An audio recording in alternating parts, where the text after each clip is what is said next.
You'll never become a millionaire unless you understand this concept. Right, this is where you are right now, and this is where you want to be. Now, you see this space in the middle? I call this the performance gap. The difference between someone who becomes a millionaire and someone who's just getting by lies in their obsession with closing this gap. Most people's paths look something like this, up and down all over the place, and they never reach their end goal. A person who becomes a millionaire in their 50s will have a path a bit more like this, eventually getting to their goal. Now, my path was a little bit different. Now, I managed to go from point A to point B pretty quickly. To be honest, I think the only reason I managed to bridge this gap was because I didn't have any other options. I wasn't particularly talented or smart. I didn't have any qualifications to lean on, and after getting bullied by my first boss, I quit the usual 9-to-5 grind. So I made a promise to myself to become wealthy as fast as possible. I did everything in my power to bridge the performance gap, and I became a millionaire in my 20s. If you only remember one thing from this video, then let it be this. The amount of money you make is always directly proportional to the amount of perceived value you give. To put it simply, the bigger the problems you're able to solve, the more money you'll make and the faster you'll bridge the performance gap. So the first thing I want you to do is draw out a Venn diagram like this. In this section, I want you to write down the things you like to do. So if I was doing this, I'll put down racing cars, flying planes, traveling, and playing golf. I'm sure you have a lot of others you can add, so just go crazy with it. In this next one, write down the things you're good at. Off the top of my head, I'd say having conversations, building and designing models, leading teams, and carpentry. And finally, write down the things that people will pay you a lot for. Let's put down consulting, building structures, and designing complex mechanics. The trap that most people fall into is only considering one of these factors when they're deciding what they want to do with their life. I mean, imagine choosing a job just because you love it, but you're stuck making minimum wage, and before you know it, you're hating what you once loved. Talk about a passion killer. Or picture this, you're good at something, so you make it your job, but you're working your fingers to the bone and still not making enough money. You're stuck in your comfort zone, not really going anywhere. And then there's this scenario where you pick a job just because it pays well, which sounds good, right? Well, not if you're miserable every single day. That's why the only solution to becoming rich and happy is to find something that's in all sections. I call this the value zone. I managed to find this early on by combining my passion for model helicopters with my skill for building models and advice people would pay for. This led me to opening multiple model shops and designing my own brand of models that I sold across the globe. The problem with the way most people look at business is they want to find the side hustle or the method first and then try to fit themselves around it, rather than nailing down their value zone and then finding the correct side hustle to start for them. So now you know how to find your value zone. It's time to pick the right vehicle to drive you in a straight line to your destination. Let me ask you a question. Would you rather have $1 million in assets or earn $1 million per year? Think about that for a second. Of course, you want both, right? Well, to do this, you're going to need two different vehicles. One for making money and the other one for investing money. Let's start with making money. This should be your active vehicle. Think of it like a motorbike. You can choose between a product-based business like I started, a content business like making YouTube videos, and my all-time favorite, a service-based business. So why is a service-based business my favorite when I produce products and also make YouTube videos? Might seem a bit strange, right? One word: timing. And I'm not talking about time in the market, but instead your career timing. Your initial side hustle should have the potential to rake in about 100K a year. But remember, the venture that catapults you to 1 million or even 10 million a year is not going to be the same. When you're starting, resources are usually pretty tight, so it's smarter to launch a service-based business as it has minimal setup costs.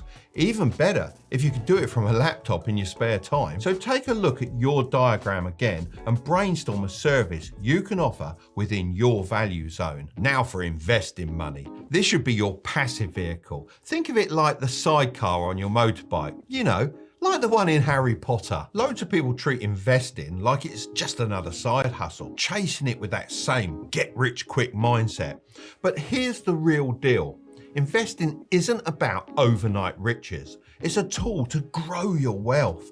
And if you do it right, you can just set it and forget it. After you've made your free account, all you have to do is select pies. These pies represent different slices of stock. For instance, if you have a pie with 25% Tesla, 25% Meta, and say 50% Google, and you invest $100, it will be divided amongst those stocks. This means $25 would go into both Tesla and Meta, and $50 would go into Google. You can choose to make these investments at a frequency that suits you, daily, weekly, or monthly. Let's set one up together so you can follow this video step by step. You have the option to use pre-made pies, and there's lots of options in here, such as this one that focuses on companies that pay dividends, and this one here that invest in AI companies. Although this looks simple, please always do your own research into stocks you want to invest in, rather than just trust in the pie creators. This pre-made option is great to give you some ideas, but I encourage you to make your own. So let's go back to select Build a Custom Pie.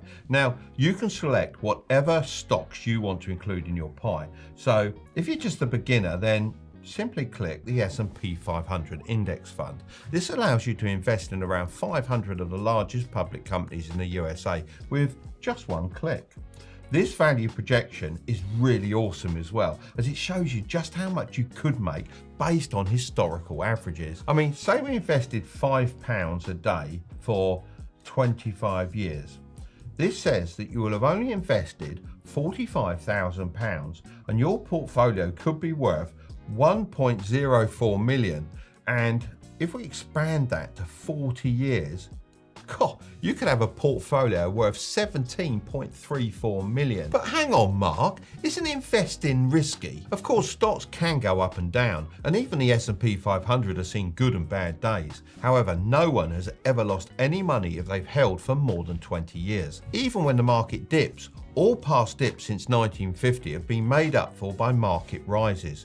In simple words, the S&P 500 shows that playing the long game and sticking with your investments can be really worth it. It's personally made me millions without me having to do any work. That's why I'm such a big fan. Since I'm planning to talk about the Trading 212 app anyway, I reached out to them to see if they'd be interested in sponsoring this portion of the video. They agreed and are offering a free stock worth up to £100 to anyone that uses the code Tilbury when they create an account. Plus, you get more free stocks by inviting your friends. Both of you will get a free share as long as they fund their account. Right, now you've nailed down your value zone, got your active money generating vehicle, and set up your passive investment app, it's time to think about the next section.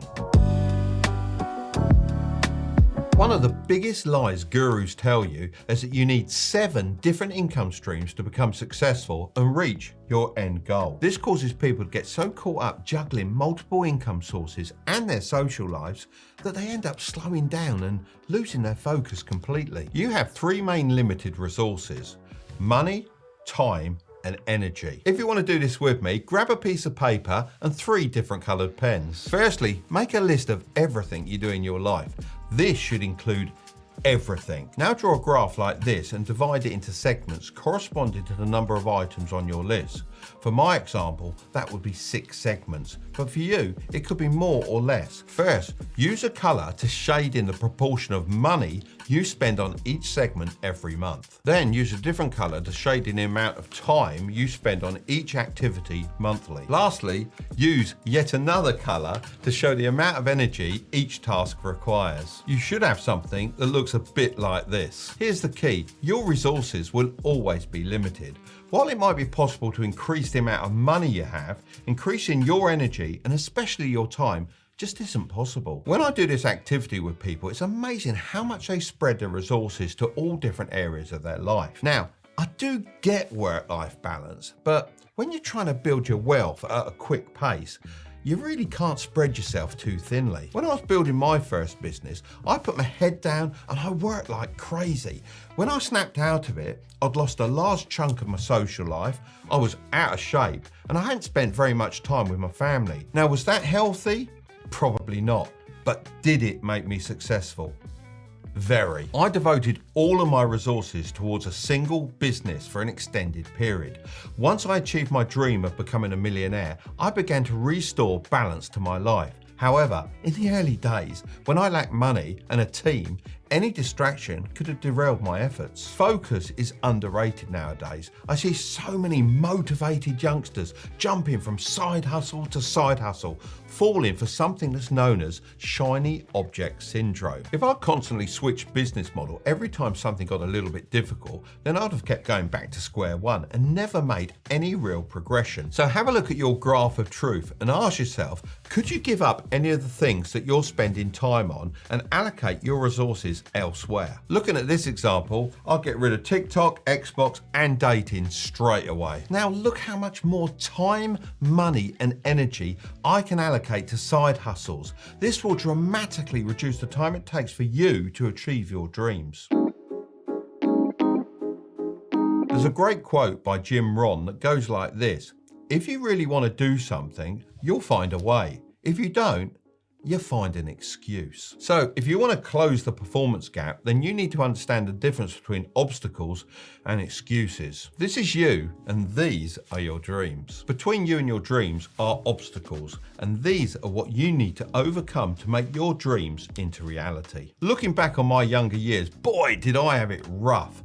I was dyslexic, and my teachers would often label me as lazy and stupid. I left school with no qualifications to fall back on, and when I finally entered the workforce, I was bullied by my manager. These were the huge obstructions between me and my dreams, but I never allowed them to be my excuses. You may also be facing huge obstacles in your life, but you must make it your mission to overcome them in order to achieve your dreams. Because if you don't, then those obstacles become the excuses that block the path to your dreams. And then you're just left staring at your biggest excuses with your dreams just out of sight. Excuses, not obstacles, are the single biggest reason for people never closing the performance gap. Whenever someone says to me, I can't do something, I say this: I know you can't right now, but if you could, what would you do? If you're ever facing an obstacle that seems impossible to overcome, try and ask yourself the same question.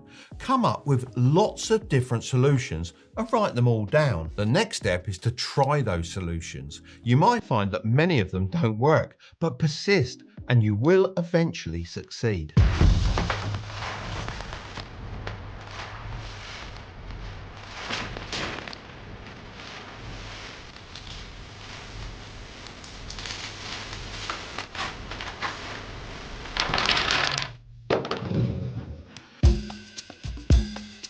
If you've been watching my channel for a while, then you've probably heard me say that your net worth goes crazy after 100K. And the biggest reason for this is the compound effect. It's rumored that Albert Einstein even said compound interest is the 8th wonder of the world. He who understands it earns it. He who doesn't pays it. I've shown in the past how true this is for investing money, but this is even more important when it comes to your knowledge bank account. Most people fail to bridge the last section of the performance gap because when they leave school, they stop learning. Let me show you why this is a huge mistake. These initial blocks symbolize the basic concepts and principles you learned at school. For me, that was the basics of English and maths. Continuing to place yourself in challenging situations enables you to keep learning and growing after school. I began working as a carpenter's apprentice and also had multiple side hustles. This experience taught me practical skills on how to persuade others to pay for my services. As you expand your knowledge, you'll start to notice patterns that were previously invisible. Each new piece of information builds upon the last. If you never stop learning, you'll accumulate a wealth of knowledge by the time you reach my age. This is why wisdom can only be acquired through time and experience. Now, every decision I make is supported by decades of learning. If you never had the foundations, then you can't start the compounding knowledge magic. Then you'll end up with huge gaps in your knowledge, which will eventually lead you to crashing and burning. Closing this performance gap is going to be painful, but remember this: if you aren't willing to make sacrifices for your dream, then your dream becomes the sacrifice.